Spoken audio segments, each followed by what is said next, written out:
Welcome to this new episode of In Charge of Your Career. Today, we are going to talk about how to create life-work balance. And actually, the first thing we're going to look into is what does that mean actually to have a balance between life and work? Conversation for today with me, Ondine from Ballet, and Susanne Puerschel from the Point to Rise account.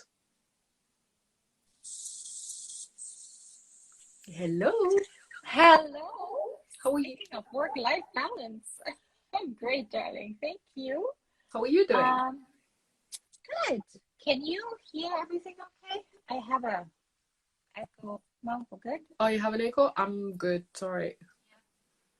Instagram playing up. I know. Oh well. Yes, I have a cold. Can you hear that? I can, yeah. Oh, I wasn't sure because I can't hear very much. Oh, we're a great team today. Awesome. It's a weird feeling that everything is inside your own head, right? But that's okay. I've seen worse, and that's why I kept that live. Thank you everybody for joining.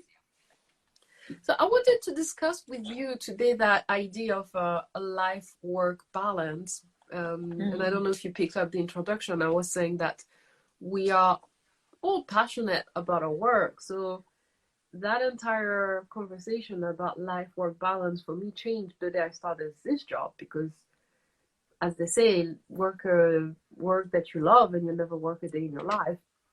And for me, I never thought that life and work have to be two separate things. However, you still need a balance. Okay, do you want my thought on this? If you want. Yeah? No? Yeah. That's why we're here. Otherwise, I can keep talking. So I would say that I don't think a work-life harmony was ever encouraged when I was training, or even in my jobs. More so in Europe, was it something that was put in place by the union, but we never really talked about what that could look like. And I actually only learned about that after I even stopped my own business, because that was 24/7. And I burned out, and then I didn't like it anymore. So the learn for me in terms of work-life harmony was that you're right. Like, really find what you love, and then you never work a day in your life. But that doesn't mean that you have to do that thing for 8, 10, 12 hours a day. Like, you can structure your day with things that, because all of a sudden everything else becomes something that either takes energy out of you or feeds you back with energy.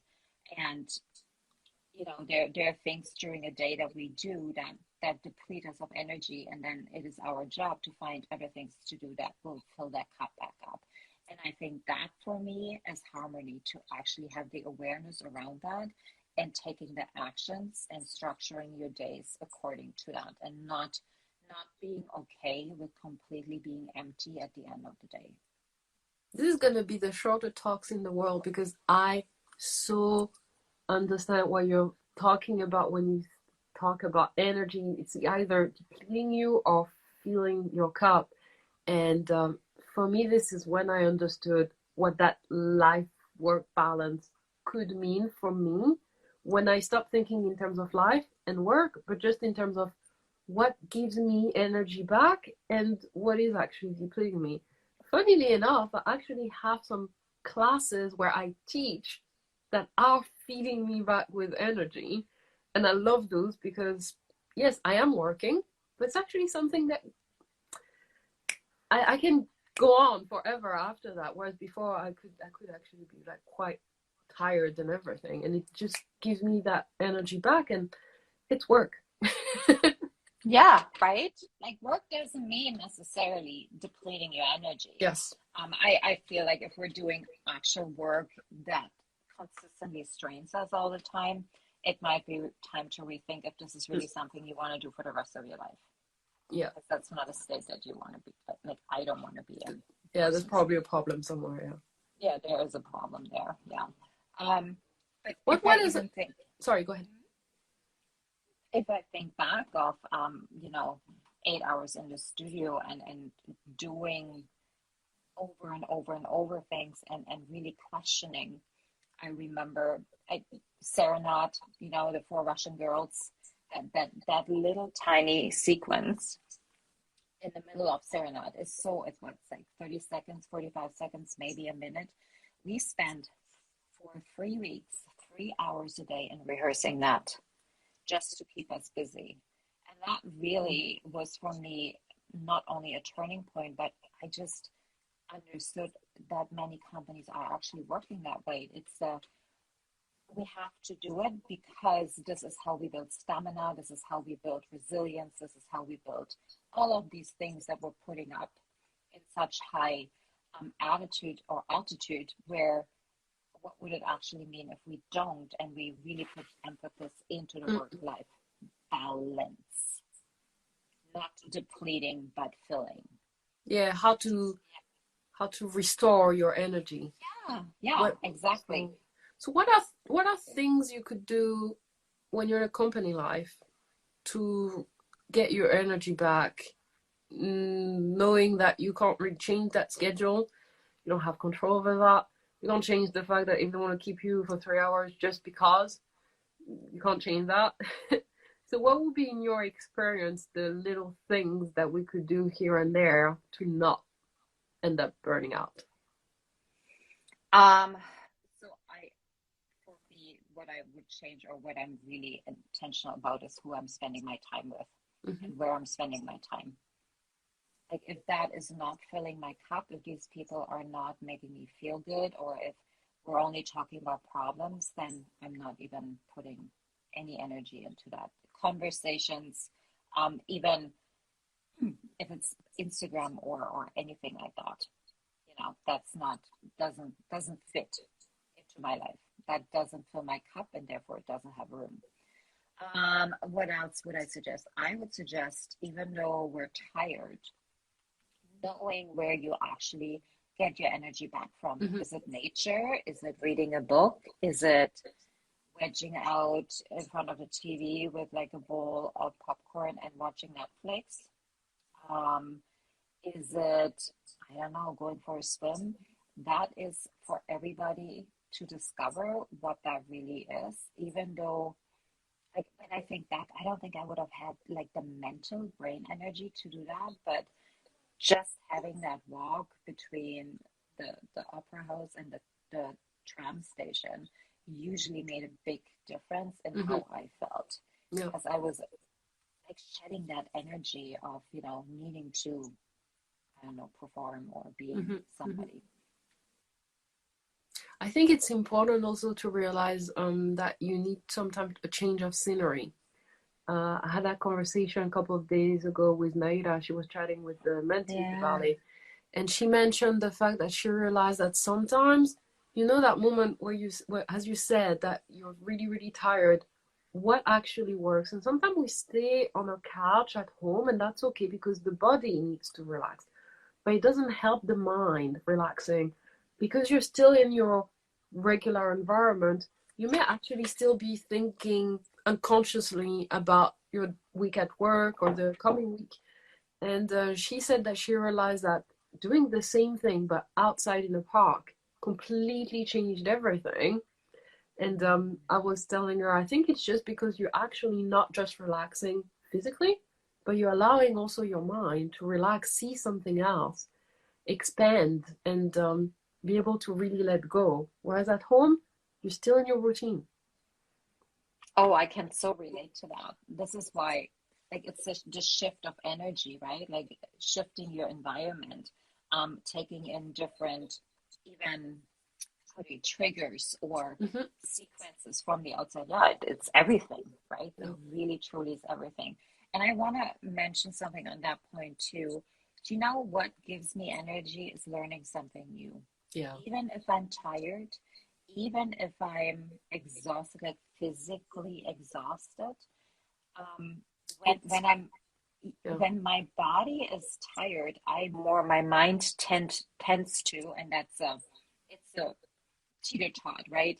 my mind tends to be more in a comparison, negative kind of state, or in a, let's say, be more receptive for these thoughts to Mm-hmm. win over, Mm-hmm. because I have not much to give and battle against it.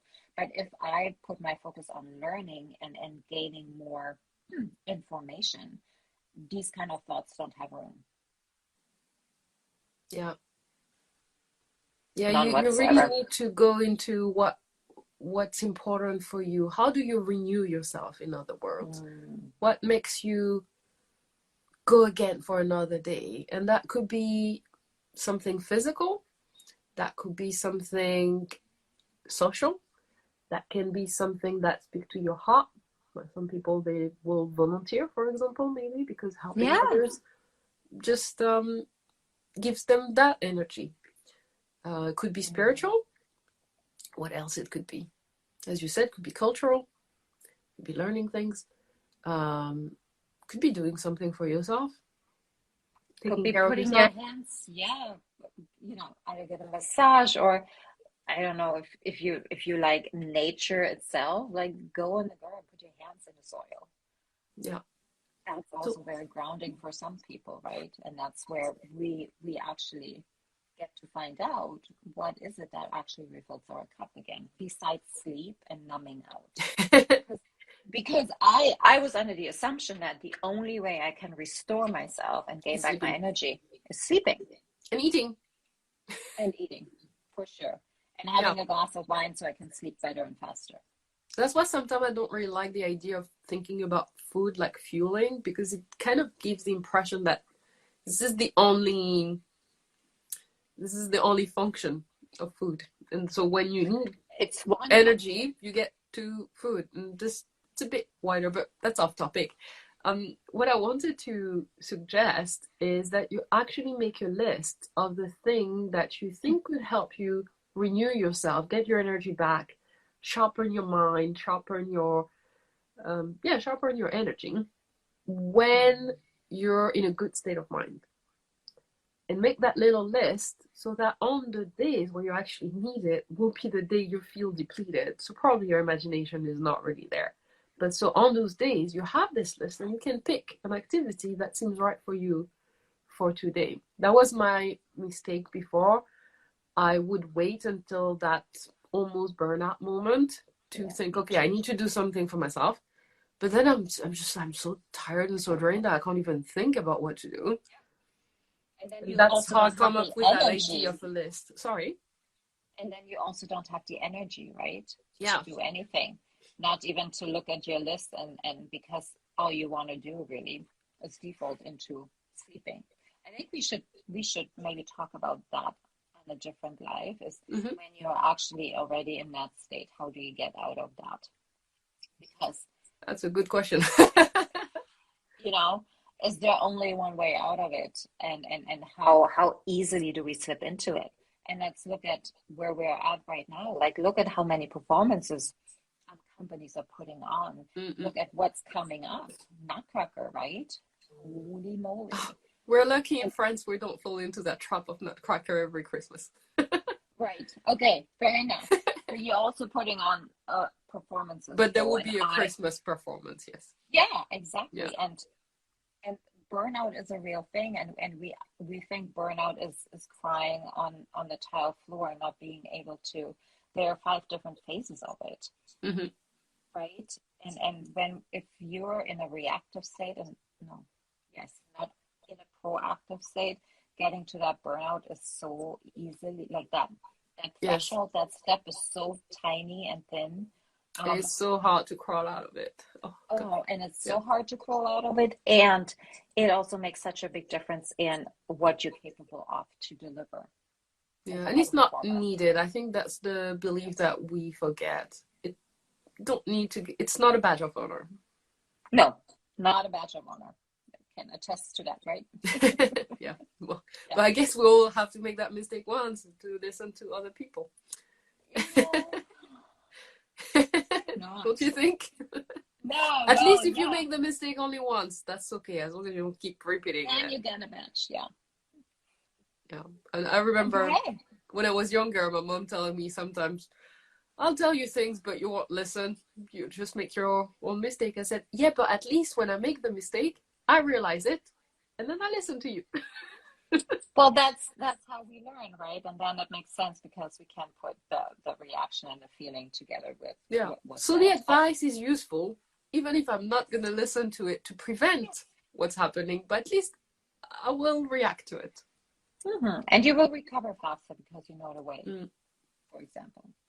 Um, let's get back to work life Life, a harmony or harmony. Yeah. balance or however you want to call it, because sometimes I we, love harmony. yeah, me too. And Yeah. I've taken that from some of my mentors because there was that balance, and balance for me is like that is equal, right? And they're separate. Yeah, they are. They are. Or they're one, and then you get to actually create it the way you want it, right? Mm-hmm. Like this whole you have to work 8 hours a day, all of that is like we're not even capable as human beings to really concentrate and be productive for 8 hours. Even if you like split the days up into two chunks, Mm-hmm. it's still not what we're designed to do, and yet we're keep doing it and keep doing it. So Mm-hmm.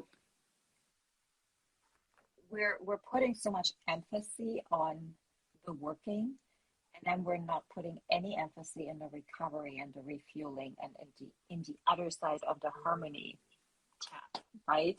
And I think that really is the opportunity, and that has to change. Yeah. Have you read that interview with Stephen McRae when he's finally talking about recovery time that is insufficient in the ballet world? So I have not read that interview, but yeah, I it's not strongly sufficient. recommend it. You will love it. Because I think this kind of change can only happen if principal dancers, office level, people have a good exposure, who are listened to, who are read by not just dancers, actually also people just appreciating the art or appreciating the athleticism.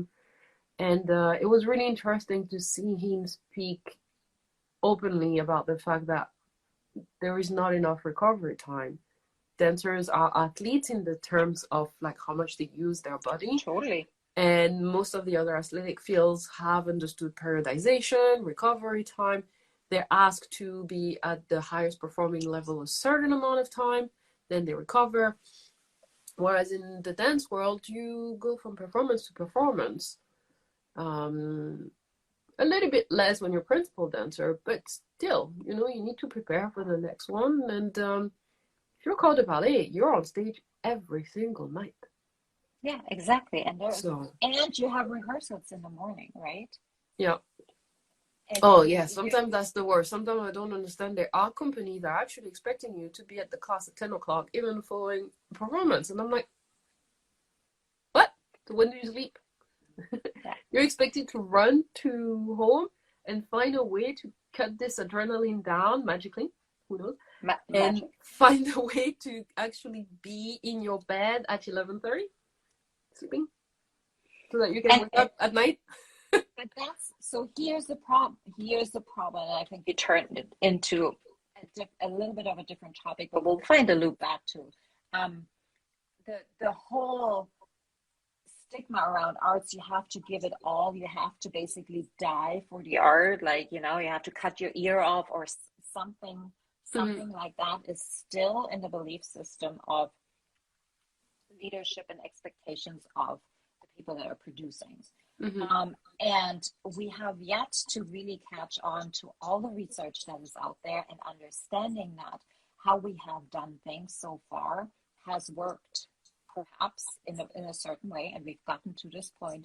And now is the time, thank you, COVID-19, where we all really had some time to step back and to rethink and to reimagine on what the next chapter of dance, other performing arts really could look like. Mm-hmm. And more people are speaking up about it is not only imperative, but it only will show that we have evolved, that people have actually, said, okay, maybe this way was possible till then, and now it's not anymore.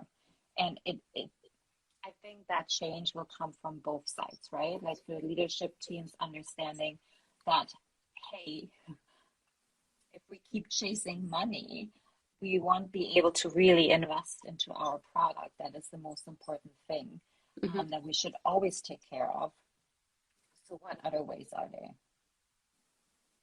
So But kind of, I but think I'm it's on so, topic because this is how you create a life balance harmony. It's just that those are things that are not under control for the dancers, but it's under control by the leadership. So this is also another way we can create that state of harmony, ensuring that the schedule allow for that time for everybody to restore their energy and so that they can do the best of their so they can do the best. yeah, like stepping away from this, you always have to be on Hmm. mentality, the hustle, the burnout is worth a medal, right? To be really skinny is how you get the best roles and the most attention. Like this is not where we are at anymore. Like this I is think not. another underlying idea is that you can give it all. If you're not 100% all the time there, then maybe you're not. And You're not cut out for it. this is how we used to think a lot of different jobs in the 50s. It was you can work 16, 15 hours a day. It took a lot of time to realize that, well, actually, no, you can be more productive, meaning more efficient, when you work less. And you need to find that here's the balance Yeah, between that's the the time where balance. you're Yeah. actually actively doing some things and times where you're not actively doing something. Doesn't mean you're not doing it, because your brain has limitless ways of working, and sometimes you give it a problem, it takes time to do. So actually walking in the park, you're still working. For example, as something I've implemented a lot, I have difficult problems that I need to resolve. I actually go and walk in a park because I Mm-hmm. know because I know that this is actually helpful. Yeah. And so if you understand that in the ballet world, that recovery time is actually helpful because you're going to get less injury, your dancers are going to be in shape, their memory is going to get better. So you don't need 3 hours rehearsal anymore. This is You all need of one this. hour. Yeah, Yeah, exactly. all And of it's that that, mindset shift. and the old stories that really have to, it's having that trust into your dancers, right? That they can, even though we haven't worked them to the ground, basically. Yeah. Um, there's a big movement right now on all Broadway, on and off Broadway performers. It's Mm-hmm. they perform 6 days out of the week, 8 shows, and that for Same, yeah. God knows how long, for in New York City for 2 grand a week, which in New York City is It's really, not it's much, yeah. minimum wage. Yeah. And it's just not feasible anymore for people to live that way. And it's not necessary either. There's so many people that really want to and can't because there's only one cast that we're, running into the ground and there's so many possibilities. It's just because people are thinking that it has to stay the way it has been. But that change, I truly believe, really truly starts within us, and the realization and the awareness that, you know what? No, my feelings are valid and I'm right. And if I want it that way, then I will find a way to make it happen. It always starts with just one person here and there. I was talking to a friend the other day and they said, our ballet master did something wow.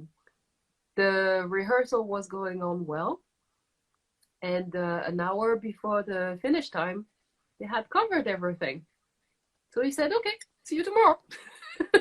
Awesome. And everybody was surprised, except him, because he's used to working like that. And for me, these are the kind of things that we need to reinforce, support. Yeah. This is Yeah. not wow. This is just a normal way of working for someone who has, I wanted to say who has a brain, but then that's bad for the others. So let's pretend I didn't say it. Maybe compassion and empathy and knowledge and trust and I love you. This is why you're here. that's Thank you for elevating my speech. I was so but blunt. isn't that Thank you. that's true too. It's sometimes I feel it's more about feeding the people in the front of the studio their ego than helping others to become the best that they can. Yeah. And that's what it really is about. So. Yes, it is. So that was a little advice on how to create life balance, harmony. First of all, I love this harmony. For me, my takeaway is make a list of the thing that makes you feel better when you're fine, because then you can always go back to that list and pick up that thing that will help you on that Sunday morning, instead of doing nothing and then Sunday evening you're like, oh, I didn't really make use of my weekend. Mm-hmm. And another thing I would say is that setting the attention every day, that putting as much effort into recovery as you're putting into the work that you do in the studio. Yeah, I love this. This is great advice. It needs to be equal, otherwise it's not harmony, right? It's not harmonized. Yeah. It's a great final word, so we're going to close on that. Thank you, everybody, for watching. Thank you, Susanne. And see you tomorrow on Pointwise account.